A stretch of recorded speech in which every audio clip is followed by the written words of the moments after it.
నమస్తే అనంతగిరి న్యూస్ కు స్వాగతం. నేను ప్రియా. వికారాబాద్ పట్టణంలోని 8వ వార్డు మద్గుల్ చిట్టంపల్లి ప్రభుత్వ పాఠశాలలో విద్యార్థులకు నోట్ పుస్తకాలు పంపిణీ కార్యక్రమం నిర్వహించారు.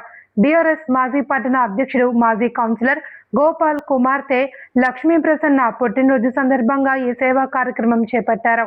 వార్డు కౌన్సిలర్ పాండు స్థానిక ప్రజల ఆధ్వర్యంలో విద్యార్థులకు నోట్ పుస్తకాలు పంపిణీ చేశారు.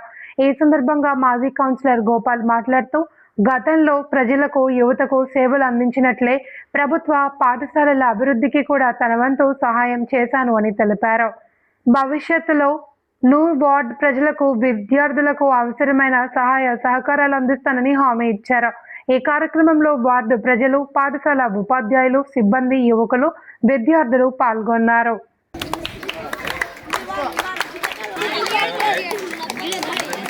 ఎవరు కూడా అల్లరి చేయొద్దు. ఇక్కడికి వచ్చినటువంటి అతిథుల చేతుల మీదుగా మీరు ఈ నోట్బుక్స్ తీసుకోవడం జరుగుతుంది కాబట్టి అల్లరి చేయొద్దు. ఇంతకుముందు చెప్పారు, క్రమశిక్షణకు మారు పేరుగా ఉండాలి విద్యార్థులు, మద్గుల్ చిట్టంపల్లి విద్యార్థులు. మీరు ఇలా ఉంటే ఎలా? విద్యార్థులందరికీ నోటు పుస్తకాలు ఇవ్వవలసిందిగా మనం చేస్తున్నాం. బయటకు వెళ్ళినాక జేబులో పెట్టుకో.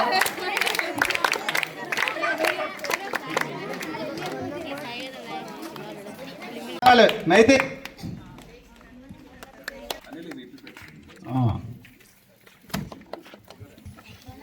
మాట్లాడద్దు, ఎవరు మాట్లాడదు, చప్పట్లు కొట్టాలని చెప్పిన నేను.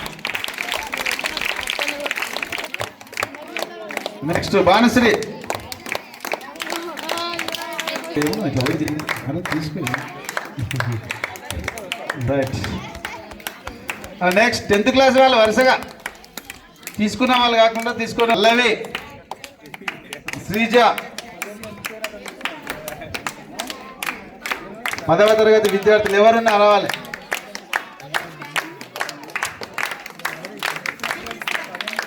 ఓకే,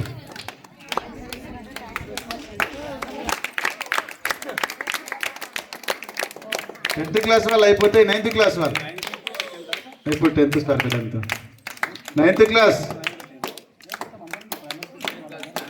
క్లాస్ అక్షయ్ ఇందా తీసుకున్నావా? రైట్. ప్రైమరీకి ఇద్దామమ్మా. ఎంతమంది ప్రైమరీకి? లేవరా ఇందా.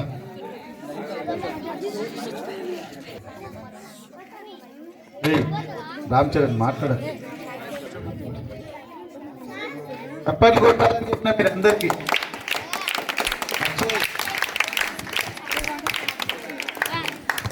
అమ్మాయిల నుండి వినిపిస్తలేదు చప్పట్లు.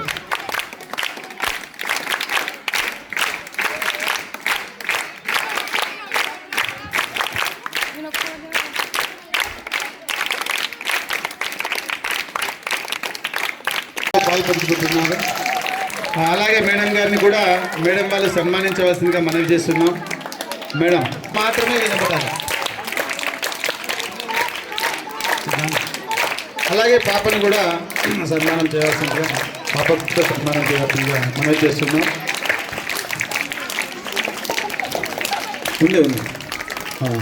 అలాగే అబ్బాయి అయినటువంటి వారికి కూడా ఈ చిరు సత్కారాన్ని స్వీకరించవలసిందిగా మనవి చేస్తున్నాం. గట్టిగా అల్లరి ఆరోగ్యం.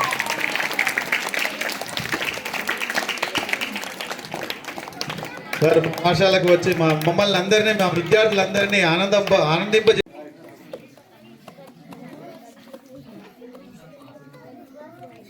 మన వార్డ్ కౌన్సిలర్ పాండు గారికి, అలాగే స్కూల్ కమిటీ చైర్మన్ యశోద గారికి,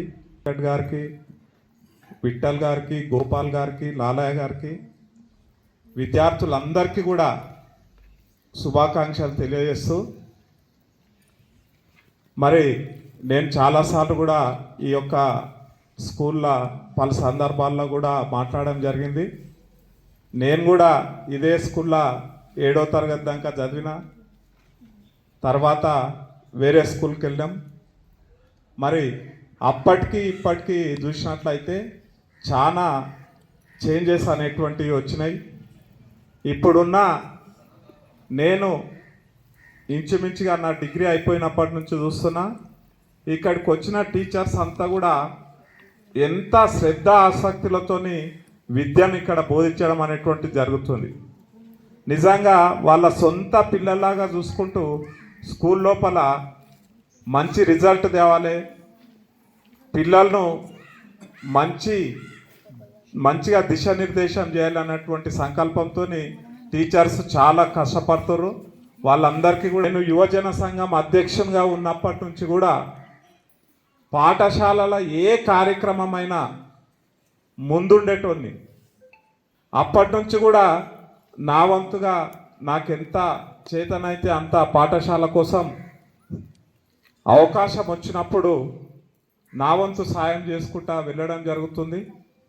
ఇక్కడ ఉన్నటువంటి ప్రతి టీచర్లకు కూడా నేను ఫుల్ కోఆపరేషన్ ఉండి వాళ్ళు ఏం చెప్పినా కానీ కాదనకుండా చేయడం అనేటువంటిది జరుగుతుంది. ఎందుకంటే ఇది నా ఊరు, నా పాఠశాల, మీరు అందరు నా పిల్లలు. నేను ఏం చేసినా ఏమున్నా ఫస్ట్ ప్రిఫరెన్స్ నా ఊరు అనుకుంటా, నా ఊరు తర్వాతనే వేరేది అనుకుంటా. కాబట్టి ఈరోజు కూడా మా కూతురు పుట్టినరోజు సందర్భంగా మన స్కూల్లోనే నోట్బుక్స్ ఇవ్వాలనేటువంటి ఒక ఉద్దేశంతో చిన్నగా ఇది కార్యక్రమం చేయాలి. ఇంతకుముందు మాట్లాడినటువంటి యువకులు కానీ కౌన్సిలర్ కానీ చెప్పినట్టు మనం ఏ కార్యక్రమం చేసినా ఒక సేవా దృక్పథంతో చేసినట్లయితే అది ఇతరులకు ఉపయోగపడుతుంది. ఇతరులకు ఉపయోగపడడం వల్ల వారికి లాభం చేకూరుతుంది, తద్వారా మనకు కూడా పుణ్యం లభిస్తుంది. కాబట్టి అందరు కూడా మన గ్రామంలో నిజంగా ఎంతోమంది చైతన్యవంతమైనటువంటి యువకులు ఉన్నారు, పెద్ద మనుషులు ఉన్నారు.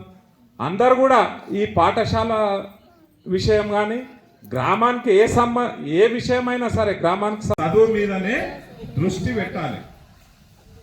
ఈరోజు మా కూతురు లక్ష్మీప్రసన్న బర్త్డే కూడా మీరందరూ మీ సంతోషమైన నవ్వుతోని ఆమెకు శుభాకాంక్షలు చెప్తే ఆమె కూడా ముందు జీవితంలో మంచి సక్సెస్, ఇప్పుడు బీటెక్ ఫస్ట్ ఇయర్ ఉంది ఆమె, ఓకేనా? ఇంకా మున్ముందు మంచిగా మీ చిరునవ్వుతో ఆశీర్వాదాలు ఇచ్చి ఆమె ఫుల్ సక్సెస్ఫుల్ జీవితాన్ని సాధించాలి అనే విధంగా మీరు అందరు కూడా, ఎందుకంటే చిన్నపిల్లలు అంటే దేవుళ్ళతో సమానం, మీరు ఆ స్టేజ్లో ఉన్నారు కాబట్టి అట్లాంటిది ఇవ్వాలి. ఇక్కడ ఉన్న టీచర్స్ కావచ్చు, గ్రామ పెద్దలు కూడా మా కూతురును ఆశీర్వదించడానికి వచ్చినందుకు మీ అందరికీ కూడా ప్రత్యేకంగా నా హృదయపూర్వక ధన్యవాదాలు తెలియజేస్తూ ముగిస్తున్నాను.